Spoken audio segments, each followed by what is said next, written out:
Kendi 18 bizim vatandaşımız şimdi hapishanede bulunalar. Olar Kırım Tatar halkının kahramanları aynı biz için onda şimdi bulunalar. Biz de olarga kıymetli dostlar destek göstermek gerekmiz ve programımızı devam ederken de aslında meraklı haberlerini müzakere etemiz. Mına bilemiz ki yakınları Ukrayinskaya radyo Kırım'da da çalışıp başladı. Lakin mında onun ile bağlı böyle haber var. Сигнал украинского радио на 101.4 FM доходит лишь до северной части Крыма. Bu hafta Facebook sosyal Facebook'ta bazı bir aktivistler bildirgen yazganlarına koruya достает до Джанкоя и Перекопа с помехами, правда. В Симферополе нет, в Новозерном, Евпатории есть, но очень плохо с помехами и не всегда. Деп yazıла мында, білемізке Қырымда санки прокурор Наталья Поклонская білдірген еді ки бұл радионы экстремизмге тешкережек екенлер, böyle бір маразлық кені yapmaq isteyler eken, lakin biz kene de umut etemiz ki bu inkişaf eter ve siz de vatandaşlar endi doğru malumatlarını jaryanlardan ayla bilirsiniz. İşte daha bir böyle haber Kırım'da muftiyat aksiyonunu böyle bir medal ona bergen за духовное единение. Endi ko'ramiz ki böyle video var Kore духовное единение bu Müslümanlarga karşı olgan bu kanunsuzlukta var Kore'nin dуховное единение. Ama belki de men böyle yaxşı anlamay ve belki de bu muftiyat menden da ziyade böyle bile kimge gerek, birine kimge gerek. Biz de onu hayırlayız ve bir kılı bu vidayla satıp belki de Rusya'ya bilet alar. Cemidanını toplasın deyip bundan aytamız kıymetli dostlar. Bundan evvel rejissörümüz gösterdi. Benim iPad'ımda buradan haberini. Meni onu da bir kere okumak isteyim. Bu aslında Fikret aytkan haberge hiçbir alakası yok. Bu asker hakkında tarif etili 15 minut saytında. Yani devlet sınırcılar hizmetleri asker şekillendirüvü ile bütün yaxşı münasebetler deyip yazılamında. Çünkü bilemiz ki şimdi Kırım Memuri sınırında, Ukrayna sınırında asker şekillendirüvü tura onu teşkil etken sınırda turgan Lenur İslamov'nın teşebbüsü ile anda şimdi bizim vatandaşlarımız tura o sebepten kıymetli dostlar eğer de bir müracaatlarınız, sualleriniz olsa bizim vatandaşlarımızga da müracaat edebilirsiniz. Çünkü onlar siz için anda yardım için bulunalar ve Крым Реалия aytkanı gibi как с общественным объединением «Аскер», так и с другими есть полное взаимопонимание. Мы исходим из того, что положительного результата намного легче достичь совместными усилиями. Нет негативных впечатлений от этого сотрудничества, и все вопросы, которые возникают, они решаются в правовом поле. Bu hafta помощник главы Госпогранслужбы Олег Слободян Крым Реалия сайтына bildirgen edi. Aslında biz de bilemiz ki problem için hiçbir şey yoktur. Aynı bu sınırda Kırım Tatarlarının ve aslında sınırını geçken episi vatandaşlarının haklarını korumak için asker şekillendirme andaşımda bulunan dostlar. Biz devam ediyoruz ve galiba endi Rusya'da böyle arbisi biraz azlaştı. Çünkü endi bağlarını da böyle bir arbi artek var için açmak istey. Bunu Rus zapas ofisirleri böyle bir müracaat ederken Kırım'da böyle bir arbi artek açılması. Demek ki bilmiyorum. Yoksa ordusu böyle korkup askerler kaçmaya başladı. Bağlarga böyle bunu aşvay var. Yoksa bilmiyorum ne oldu ama böyle bir akıllı menimce bir fikirler Rusya'nın ofisirlerin akıllarına böyle kelgen.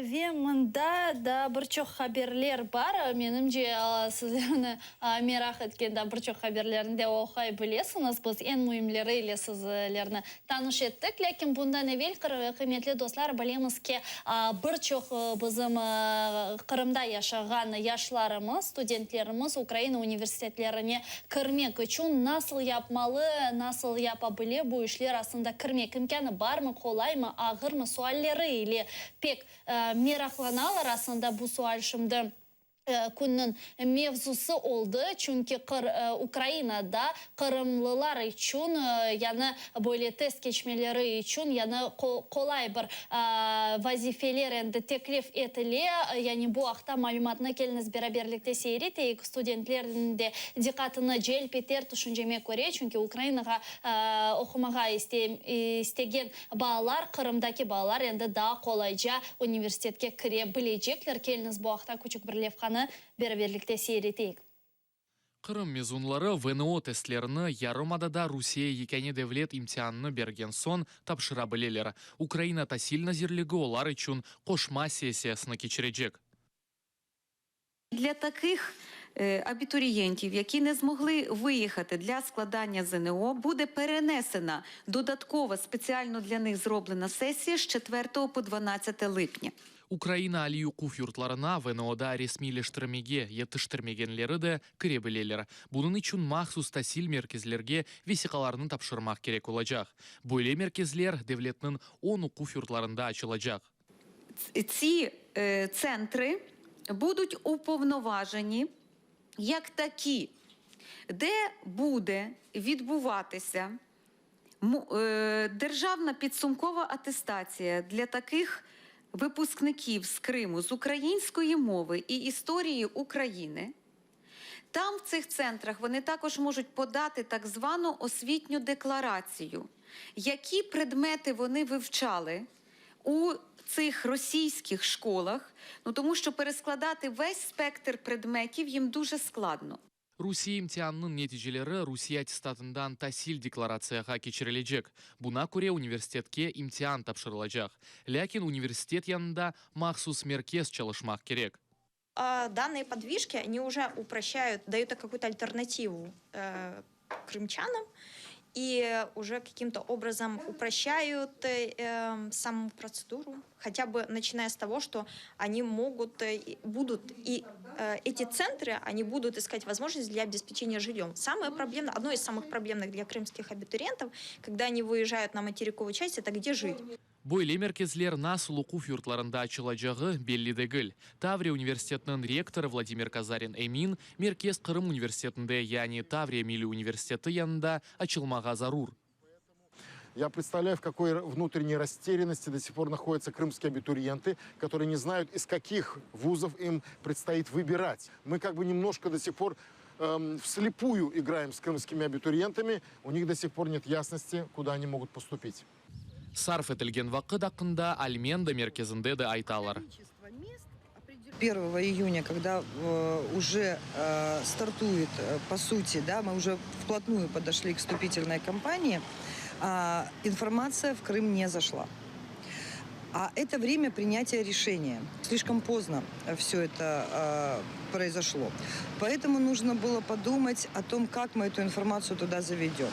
Следующий риск, и он был тоже нами озвучен, это то, что там человеческий фактор. По сути, все зависит от уполномоченного, который будет работать в этом центре. И личные качества этого уполномоченного, они будут влиять. Эти дети будут поступать по этой системе или не будут поступать по этой системе. Тасил назирлігінде автадывамында букеби мерkezлер нерде açılajағыны білдірмеге вады етелер. Экспертлерінің білдіргеніне көре, яны қайделер кіріш процедурасыны сәділештіре. Олар қытада Қырым студентлерінің сайысы артажағыны тахмин етелер. Роман Спиридонов, Эльдар Тарахташ, Заман, АТР. İşte böyle meraklı bir haberini sizlere beraberlikte seyrettik dostlar. Gerçekten de Ukrayna üniversitelerine kirmek isteyen studentler böyle vasıtalar ile kullanabilirler. Biz ise programımızla devam edemiz ve vaat etkenimiz gibi bizim stüdyamızda virtual şekilde bir misafir koşuldu. Bu Aleksandra Kirilenkova, bilemiz ki Kırım'da bulungan pek böyle faal, ak koruyucu. Gelin sonra beraberlikte selamlar. Доброе утро, Александра. Доброе утро. Доброе утро. Расскажите, вы на данный момент в Крыму находитесь? Нет, я только что оттуда. Скажите, как вы оцениваете вот те ситуации, которая сейчас в Крыму? Вот вы были в Крыму, и расскажите, что изменилось, как там ситуация, на ваш взгляд? Ну, к сожалению, она практически не меняется. Она временами затихает, и кажется, что уже стало чуть-чуть лучше, но тут начинается все по новой. За новые арестованные по обвинению в терроризме, новые пропавшие, тогда, когда уже казалось, что... Ну или хотелось надеяться, что уже не будет таких жутких случаев. В общем, к сожалению, я бы не сказала, что что-то изменилось, я бы сказала, что ситуация, к сожалению, никуда не меняется. Скажите, Александра, а вот сейчас положение правозащитников, которые находятся в Крыму, которые помогают нашим гражданам, которые обвинены, так скажем, ни за что, оказывается ли на них большое давление со стороны властей? Мы знаем, вы сейчас в Санкт-Петербурге находитесь, правильно? Да, сейчас я нахожусь в Санкт-Петербурге. Ну, очень серьезно. Ну, давление оказывается. Как минимум, одна из крупнейших организаций, которая занималась правами человека в Крыму, Крымская полевая миссия, Советом Федерации внесена в стоп-лист и является кандидатом на нежелательные организации. Это организации, наносящие вред государству Российской Федерации. Часто бывают проблемы на погранпунктах крымских, разные интересы спецслужб и так далее. Но, к счастью, все пока находятся на свободе, работают и более-менее безопасности. Александра, скажите, вот насколько мне известно, вы часто принимаете участие. Вот я вас видела в прошлый раз на Всемирном конгрессе крымских татар, исполнительный комитет, когда собирался, вы также были в Вильнюсе. Что сподвигнуло вас вот на действие в помощь защиту прав крымских татар вот на сегодняшний день? Я занимаюсь с 2014 года ситуацией с правами человека на полуострове. Крымские татары являются одной из групп риска, одной из основных групп риска, и поэтому, конечно, особое внимание мое приковано к ним. Спасибо большое. Мы знаем, что вот меджлис крымско-татарского народа также был запрещен в Российской Федерации, был признан экстремистской организацией в Российской Федерации. Как вы оцениваете эти действия? Ну, мы много раз говорили о том, что признание меджлиса крымско-татарского народа экстремистским – это нонсенс, это фактически признание экстремистским всего народа и является очень серьезной опасностью для ситуации в Крыму. И мы должны понимать, что сейчас еще решение суда в законную силу не вступило, будет апелляция, и очень хочется надеяться, что здравый смысл преобладает и решение будет.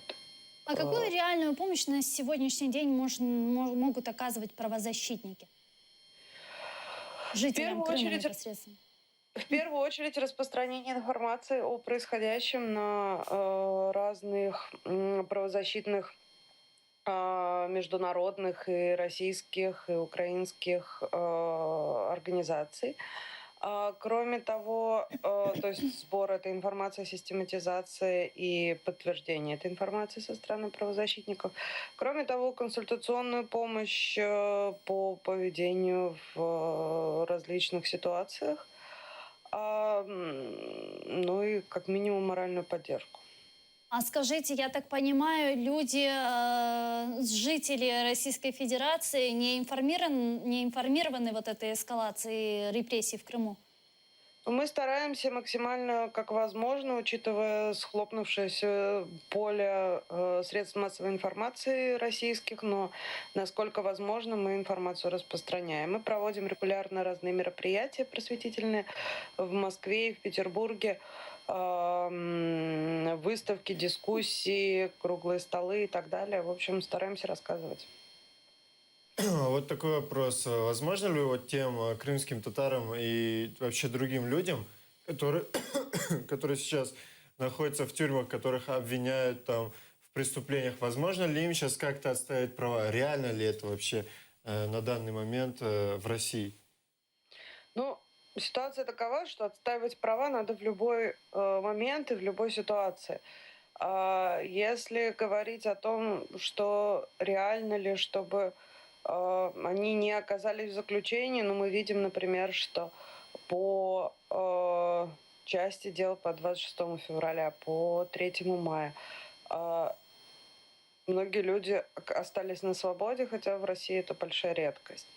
И сражаться за свои права и думать о них, и постоянно пытаться за них бороться, это единственный возможный для нас, для всех шанс.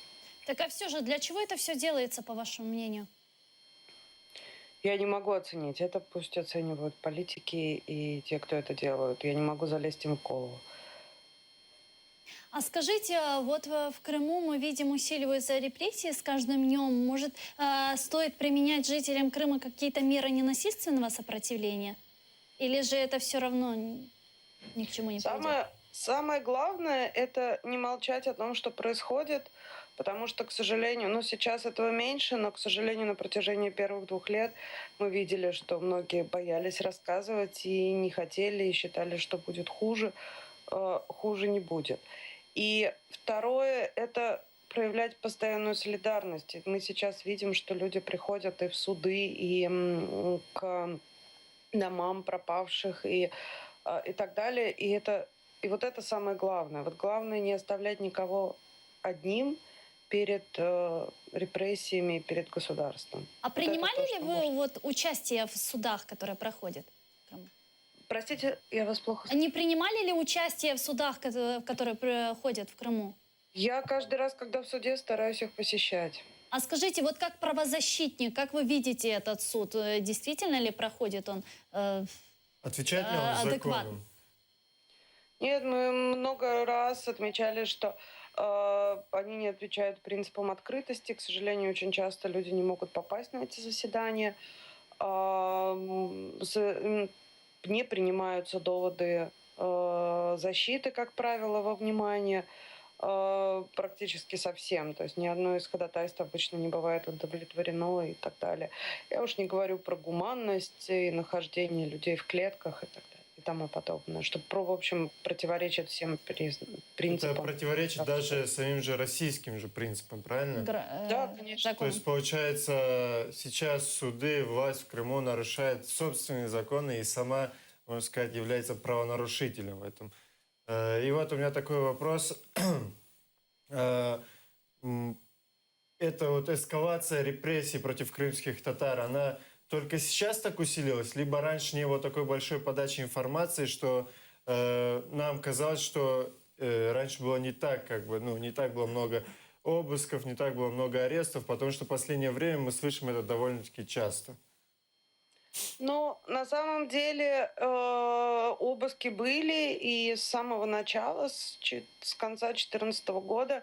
Причем это было волнами. То есть пройдут обыски, потом несколько месяцев спокойно, 2-3. Потом снова волна. Это было связано с арестами по делам о терроризме, это было связано с поиском так называемой запрещенной литературы, это было связано с какими-то учениями, которые проводили сотрудники внутренних дел, а по сути это были те же самые обыски, те же самые вторжения в жилище. И это Это проходило практически все время, только в какие-то моменты казалось, что уже все закончилось. Вот, но, к сожалению, оно никак не заканчивается, начинается снова и снова. Единственное, что меня радует, сейчас намного больше об этом говорят, потому что очень долго люди вообще не хотели об этом говорить, но прошел обыск и прошел, и, слава богу, оставили в покое. Вот. Сейчас об этом просто действительно стали говорить, и, может быть, мы, наконец, будем знать реальную картину, и не только мы, но и все люди в мире. Надеемся, что когда-то это действительно закончится. И в заключение нашей с вами беседы, Александра, что бы вы сказали жителям Крыма? Друзья, это тяжелое время, и нужно держаться, и главное сейчас не разделяться и не думать ни о чем другом, кроме солидарности друг к другу. Спасибо большое. Спасибо большое, что связались сегодня с нами и ответили на вопросы, интересующие народа, а также и на наши. Спасибо большое. Всего вам доброго, хорошего дня. Biz ise programımızda devam etemiz aslında. Şimdi rejissörümüz kulağıma meraklı bir şahane aytdı. Medvedevni hatırlattı. Денег нет, держитесь.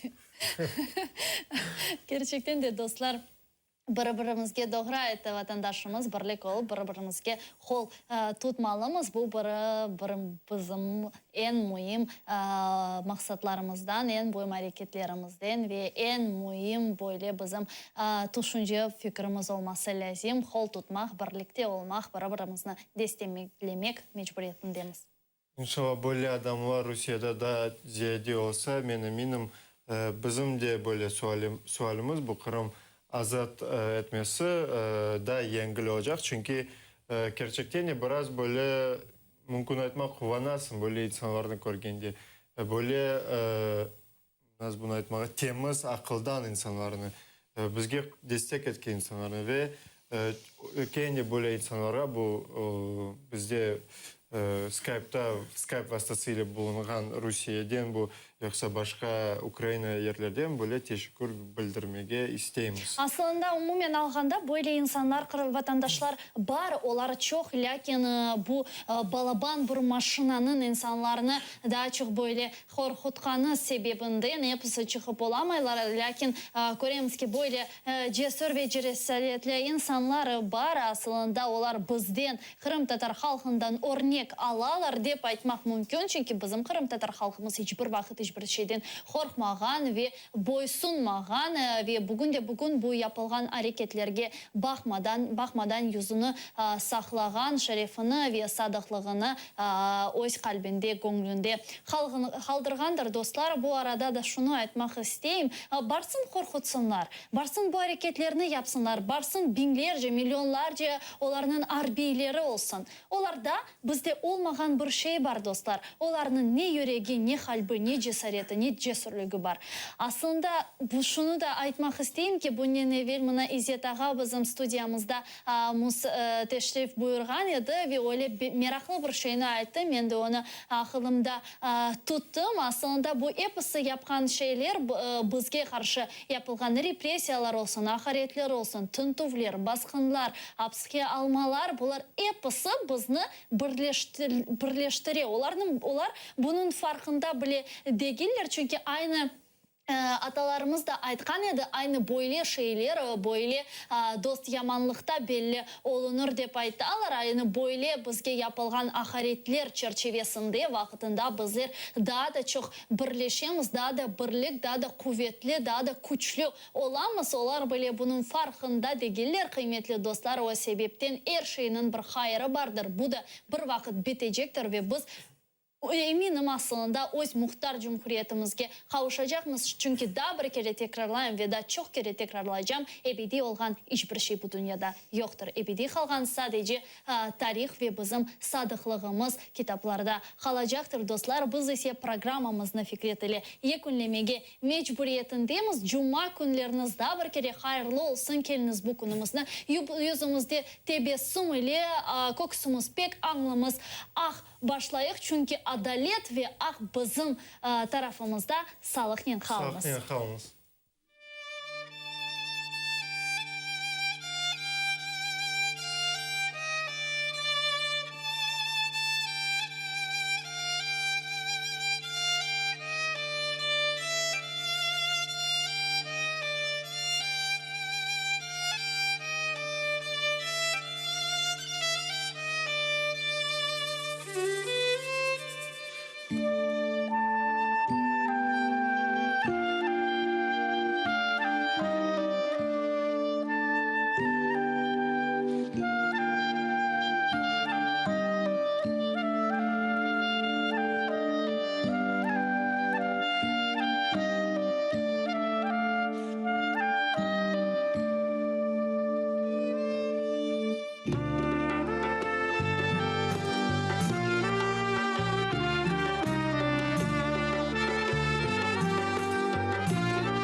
Украины.